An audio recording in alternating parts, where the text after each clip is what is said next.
Hello আমার ছোট্ট দাদুরা, কেমন আছো তোমরা সবাই?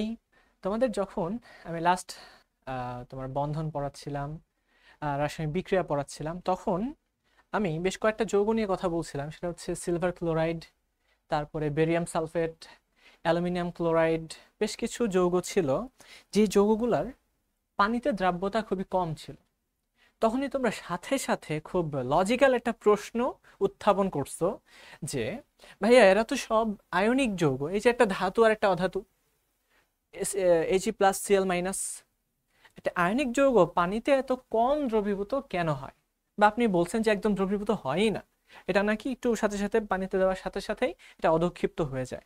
তার মানে আমরা যেরকম পানিতে বালি দেই, বালি নিচে যে জমা হয়, ঠিক ওরকম ভাবেই এটা পানিতে খুব একটা মিশতে চায় না। এরকম কেন? আমরা তো এটার ব্যাখ্যা এখনো জানি না। তো 9-10-এ এটার ব্যাখ্যা না জানাই কিন্তু স্বাভাবিক। অথবা তোমরা যারা ইন্টার ফার্স্ট ইয়ারে আসছো, জাস্ট নতুন কলেজে ঢুকছো, তারাও কিন্তু এর ব্যাখ্যাটা, যদি তোমাদের সামনে এরকম একটা প্রবলেম হাজির হয়, তোমরা কিন্তু এটার অ্যান্সার করতে পারবে না। তো এই অ্যান্সারটা করার জন্যই আজকে তোমাদের সামনে আমি হাজির হয়েছি, যে কেন এরকম আয়নিক যৌগ দেখতে আয়নিক হলেও সে কেন পানিতে দ্রবীভূত হয় না। তো এরকম HCl এর মতো আরো কি কি যৌগ আছে?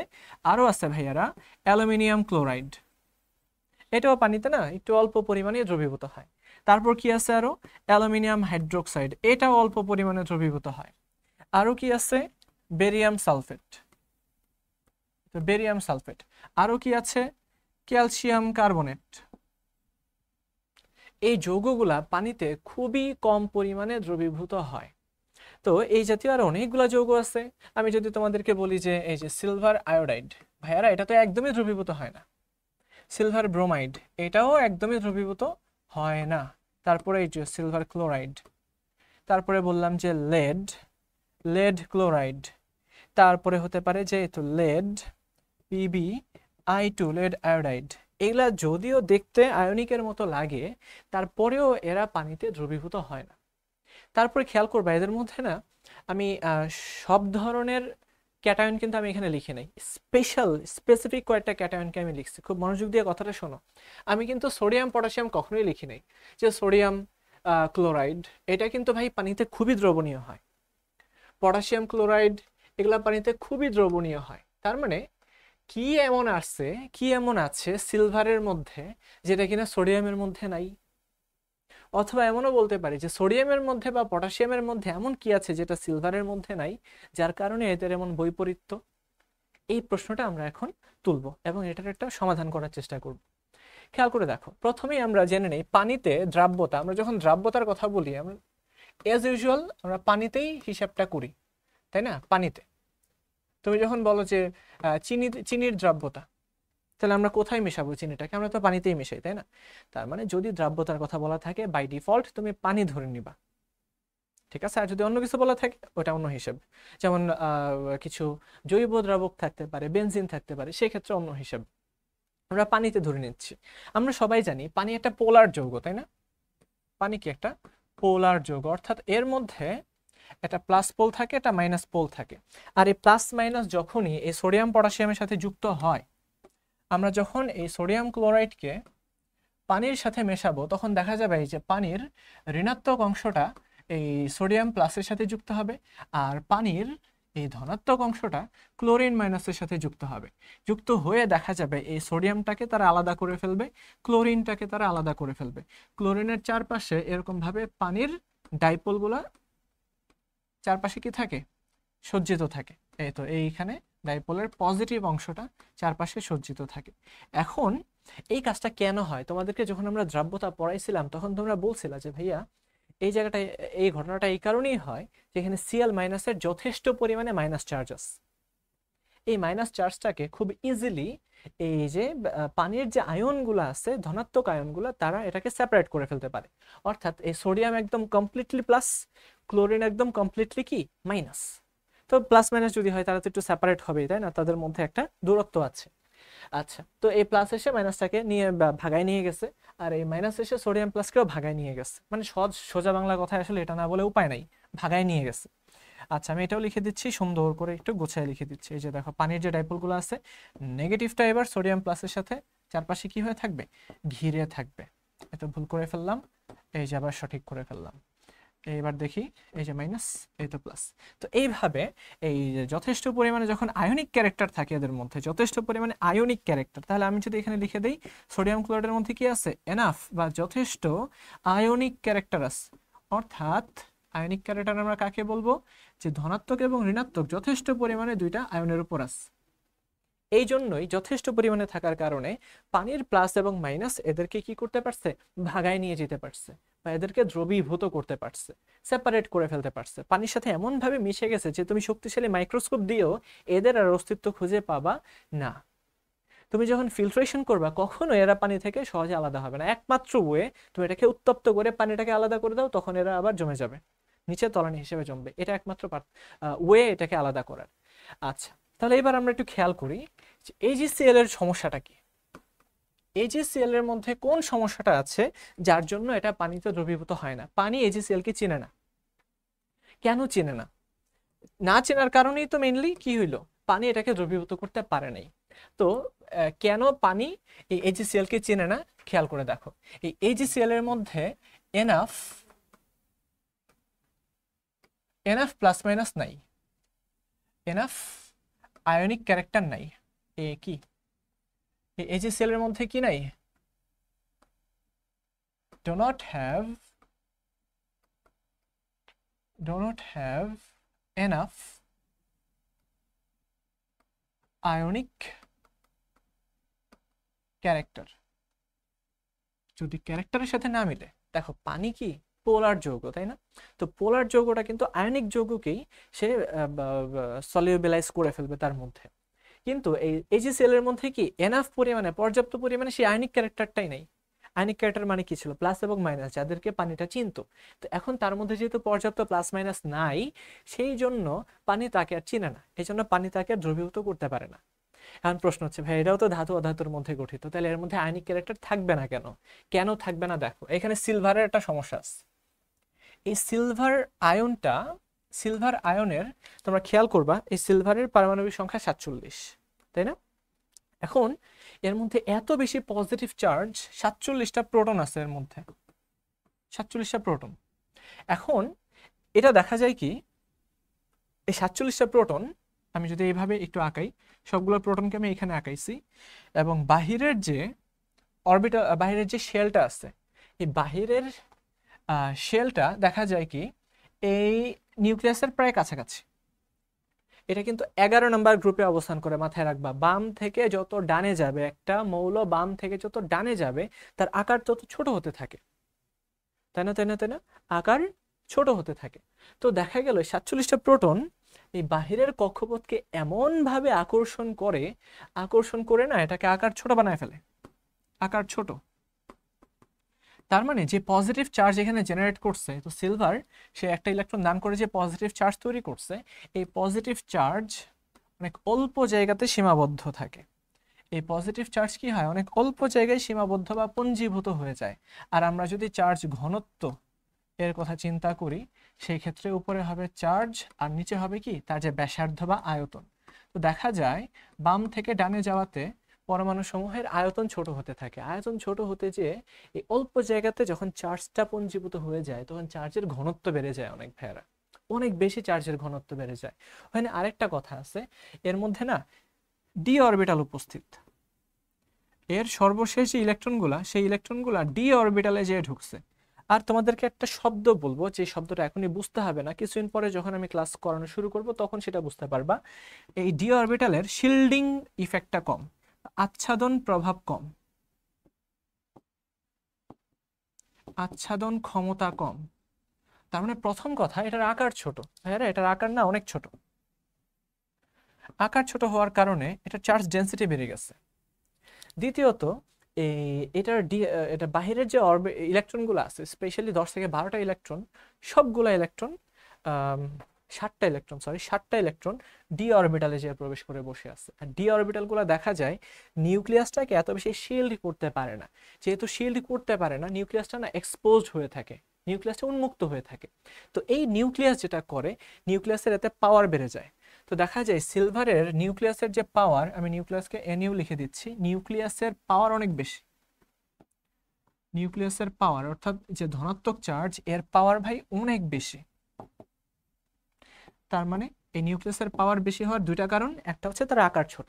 আকার যেহেতু ছোট এবং 47টা প্রোটন এখানে আছে, 47টা প্রোটন ছোট্ট জায়গার মধ্যে, দেখো এর ক্যাটায়নের আকারটা ছোট, এবং আকার ছোট হওয়ার কারণে এই 47টা প্রোটন এই আশেপাশে যে মাইনাস চার্জ যারা থাকবে তাদেরকে খুব শক্তভাবে আকর্ষণ করতে পারে, আকর্ষণ করে আকার ছোট হয়ে যায়। আকার যেহেতু ছোট হয়ে যায় সেহেতু এই ধনাত্মক চার্জটা এই আয়তনের মধ্যে আমরা যখন রেশিও করি তখন এই চার্জ ঘনত্ব অনেক বেশি হয়। তার মানে এটা চার্জ ঘনত্ব অনেক বেশি। চার্জ ঘনত্ব যখন বেশি থাকবে, ধনাত্মক চার্জের ঘনত্ব যখন অনেক বেশি থাকে, ঋণাত্মক চার্জকে না সে নিজের দিকে টেনে নিয়ে আসে। এটা আমি একটু পরে দেখাচ্ছি। আরেকটা ঘটনা হচ্ছে এর বহিস্থ ইলেকট্রনগুলা, যোজ্যত ইলেকট্রনগুলা সবগুলা ডি অরবিটালে অবস্থান করে বসে আছে অধিকাংশই। তো ডি অরবিটালের আচ্ছাদন ক্ষমতা কম। দেখা যায় কি যে বাহিরের ইলেকট্রনগুলো না নিউক্লিয়াসটাকে আবৃত করে রাখে, বলে যে নিউক্লিয়াস তুমি আমাদের কাছেই থাকো, অন্য কারোর দিকে তুমি নজর দিবা না। কিন্তু দেখা যায় ডি এবং এফ অরবিটাল এর ক্ষেত্রে এই আচ্ছাদন প্রভাব বা এরকম মুড়িয়ে রাখার বা প্রোটেক্ট করার, নিউক্লিয়াসকে প্রোটেক্ট করার বা আচ্ছাদন করার যে ক্যাপাসিটি সেটা কমে যায়। তো ডি এবং এফ অরবিটালে যাদের ইলেকট্রন থাকে তাদের নিউক্লিয়াসটা অনেক বেশি এক্সপোজড অবস্থায় থাকে। এক্সপোজড অবস্থায় থাকা মানে এই নিউক্লিয়াসটা আশেপাশে যদি কোনো মাইনাস থাকে তাদেরকে অনেক বেশি জোরে সজোরে আকর্ষণ করতে পারে। এই ঘটনাটাই এখানে ঘটে গেছে। এই যে সিলভার, এর নিউক্লিয়াসটা অনেক বেশি এক্সপোজড, যেহেতু এখানে ডি অরবিটাল আছে, অর্থাৎ সর্বশেষ ইলেকট্রনগুলো ডি অরবিটালে প্রবেশ করছে এটার। আচ্ছা, এটা একটা অবস্থান্তর মৌল, তোমরা সবাই জানো, বা ডি ব্লক মৌল। এখন এটার আকারও ছোট, তার মানে এই ধনাত্মক চার্জটা প্রবলভাবে ঋণাত্মক চার্জের যে ইলেকট্রনগুলো আছে, স্পেশালি আমি এটাকে এইভাবে দেখাই, তোমরা জানো কোয়ান্টাম মেকানিক্যাল মডেল অনুসারে এরকম থাকে। এটা যদি আমাদের ক্লোরিনটা হয়ে থাকে, চারপাশে এই তো ক্লোরিনের ইলেকট্রনগুলো থাকবে। এবং তোমরা এটাও জানো যে নর্মাল ক্লোরিনের চেয়ে ক্লোরাইড আয়নের আকার কিন্তু অনেক বড়, তাই না? এটা যেহেতু ক্লোরাইড আয়ন হয়ে গেছে, আকারটা অনেক বড় হয়ে গেছে। আর এই জায়গায় আমাদের সুযোগ সন্ধানী এই সিলভার, তো আমি এটাকে এইভাবে আঁকবো। এটাকে আমি সুযোগ সন্ধানী এই জন্য বলি কারণ সে ধনাত্মক চার্জের জন্য একদম ওত পেতে থাকে। এখানে ধনাত্মক চার্জের ঘনত্ব অনেক বেশি, আকার ছোট, চার্জ বেশি, চার্জের ঘনত্ব বেশি। আবার এই নিউক্লিয়াসটা অনেক বেশি এক্সপোজড, যে কিনা চারপাশের ইলেকট্রন যদি কেউ থাকে, কেউ নিয়ে আসে, তাদেরকে প্রবলভাবে আকর্ষণ করে। তো প্রবলভাবে আকর্ষণ করতে এই ক্লোরিনের চারপাশে যে ইলেকট্রনগুলো ছিল, যেটা কিনা নর্মালি ক্লোরিনের কাছেই থাকার কথা, কিন্তু সিলভারের মারাত্মক আকর্ষণের প্রভাবে এই ইলেকট্রনগুলো না এইভাবে সিলভারের দিকে আকৃষ্ট হয়ে যায়।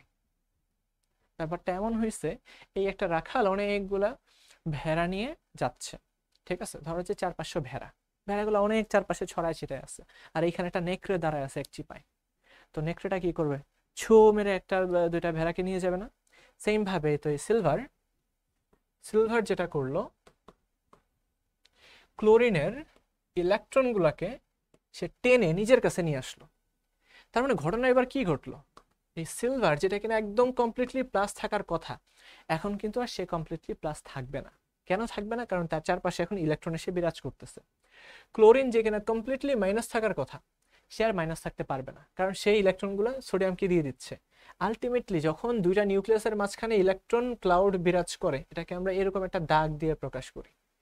যে দাগটা কি ছিল? সমযোজী বন্ধনের দাগ ছিল।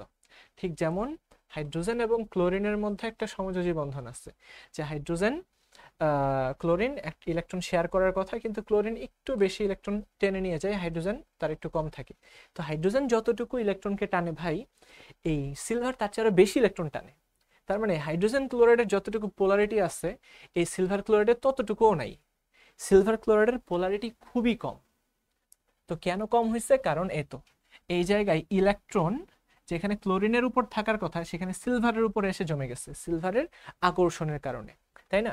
তো এই ঘটনাকে আমরা কি বলি? তোমরা প্রথমবারের মতো শুনে থাকবা, সেটা হচ্ছে পোলারায়ন। এতদিন তোমরা পোলারিটি শব্দটা শুনছো। পোলারিটি অর্থাৎ একটা সমযোজী বন্ধন তৈরি করার কথা হাইড্রোজেন এবং ক্লোরিন মিলে, কিন্তু ক্লোরিনের ইলেকট্রোনেগেটিভিটি বেশি থাকার দরুন সে তার শেয়ারকৃত ইলেকট্রনগুলোকে নিজের দিকে টেনে নিয়ে যায়। এতে করে প্লাস মাইনাস দুইটা পোল তৈরি হয়ে যায়। কিন্তু যেখানে অলরেডি পোল থাকার কথা, অর্থাৎ এই যে সিলভার ক্লোরাইড, সিলভার একটা ধাতু, ক্লোরিন একটা অধাতু, অলরেডি প্লাস মাইনাস মারাত্মকভাবে পোল থাকার কথা, কিন্তু ওই পোলগুলার থাকে না। কেন থাকে না? এই সিলভার ক্লোরিনের ইলেকট্রনগুলোকে আকর্ষণ করে নিজের দিকে নিয়ে আসে। এই ঘটনাকেই বলা হয় পোলারায়ন। ঠিক আছে, আগের পোলগুলো এখন আর পোল থাকলো না, এটা নষ্ট হয়ে গেল। দেখা যায় সিলভার ক্লোরাইড একটা সমযোজী যৌগ, যদিও ধাতু অধাতুর মধ্যে, কিন্তু এর সমযোজী ক্যারেক্টার ভাই অনেক বেশি।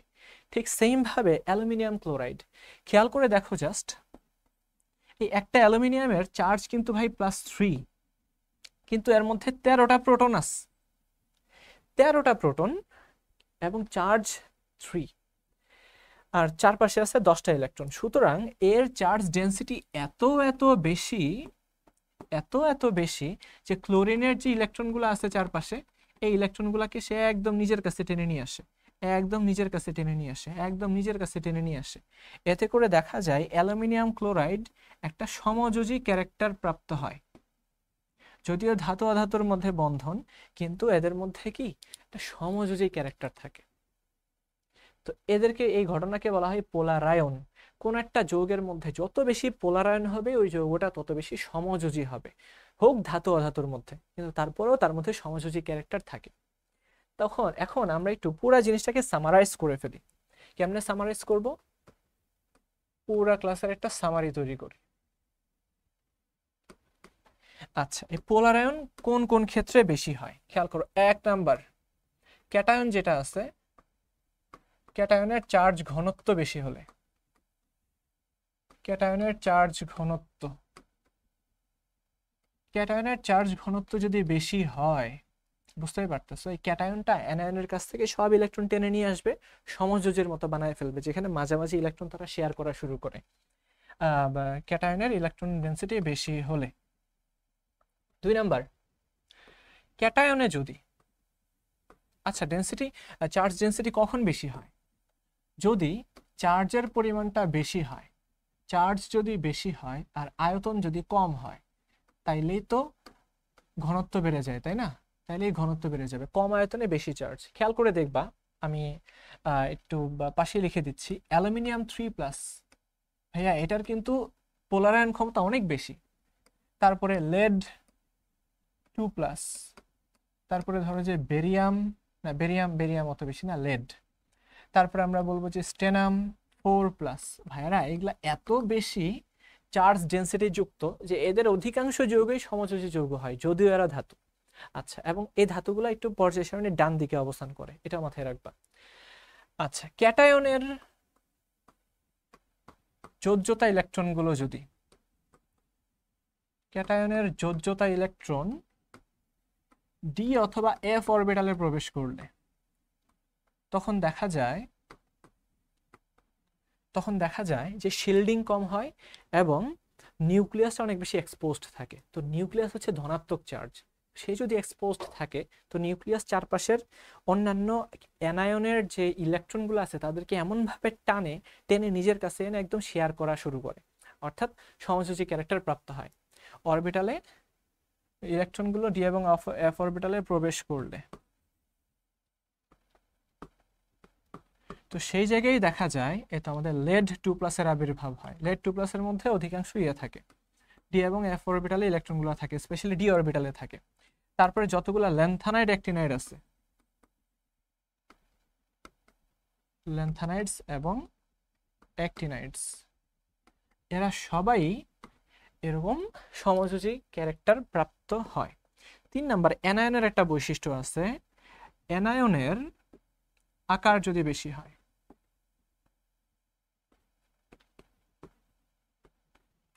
মানে নেগেটিভ চার্জ এবং আকার বেশি হলে,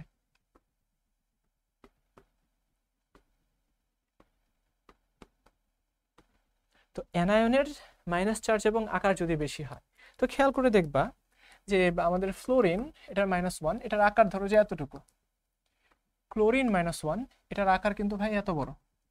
ব্রোমিন, খেয়াল করে এটার আকার আরো বড়। আয়োডিন যদি চিন্তা করো আরো অনেক বড় হয়। তার মানে বড় যদি হয়ে যায়, মাঝখানের ছোট্ট নিউক্লিয়াস কিন্তু এত বড় পরমাণুটাকে আর কন্ট্রোল করতে পারে না। তখন চাইলেই একটা ধনাত্মক চার্জ এসে এটাকে একদম একদম একদম একদম বাঁকায় ফেলতে পারে, অর্থাৎ এই ইলেকট্রনগুলোকে সে তার নিজের দিকে টেনে নিয়ে যেতে পারে।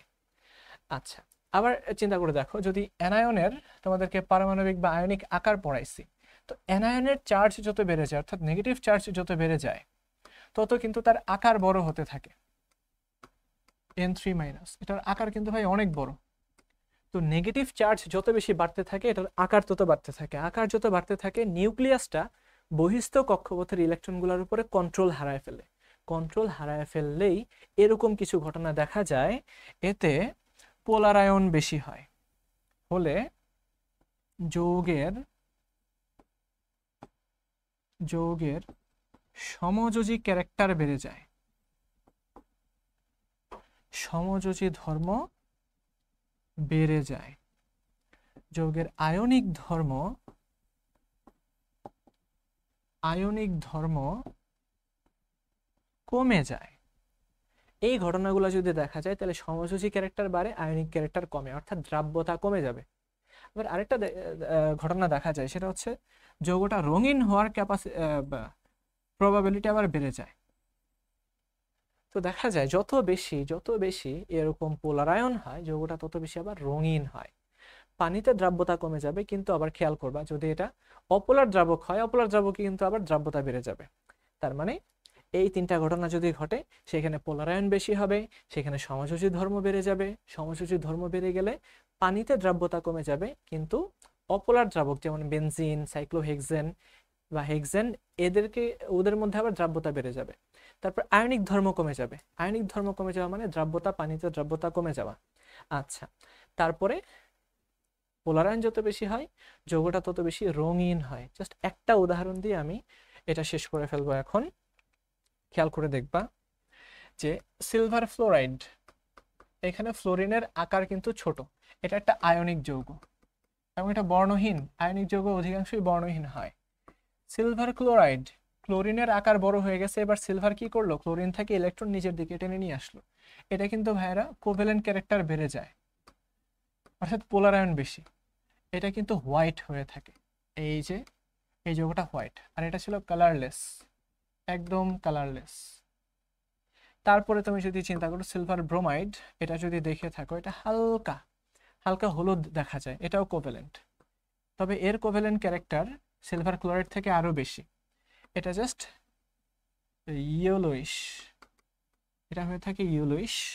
আর সর্বশেষ সিলভার আয়োডাইড, এটা তো ভাই পুরাই কোভ্যালেন্ট, একদম মোর কোভ্যালেন্ট, সবচেয়ে বেশি এদের মধ্যে সমযোজী ক্যারেক্টার সবচেয়ে বেশি, এবং এটা দেখা যায় বেশ ভালো হলুদ বর্ণের একটা যৌগ। বুঝা গেল? আই হোপ তোমরা একটা ওভারঅল সুন্দর একটা ধারণা পাইছো, যে ধারণা থেকে তোমরা ব্যাখ্যা করতে পারবা যে ধাতু অধাতু যুক্ত হলে যে আয়নিক হয়ে যাবে, আয়নিকের সমস্ত বৈশিষ্ট্য এদের মধ্যে দেখা যাবে, গলনাঙ্ক স্ফুটনাঙ্ক বেশি হবে, ওরকম কিছু না। পোলারায়ন যদি হয়, তাহলে আয়নিক ক্যারেক্টার কমে যেতে পারে, গলনাঙ্ক স্ফুটনাঙ্ক কমে যেতে পারে, তাদের ক্রিস্টাল তৈরি হওয়ার সম্ভাবনা কমে যেতে পারে, তাদের দ্রাব্যতা কমে যেতে পারে, তাদের রঙিন হওয়ার সম্ভাবনা বেড়ে যেতে পারে। তো কতগুলো জিনিস শিখে ফেললা। তো এরকম প্রশ্ন নিয়ে তোমরা হাজির হতে থাকো, আমরাও উত্তর নিয়ে তোমাদের কাছে পৌঁছে যাব। সবাই ভালো থাকো, সুস্থ থাকো। আল্লাহ হাফেজ।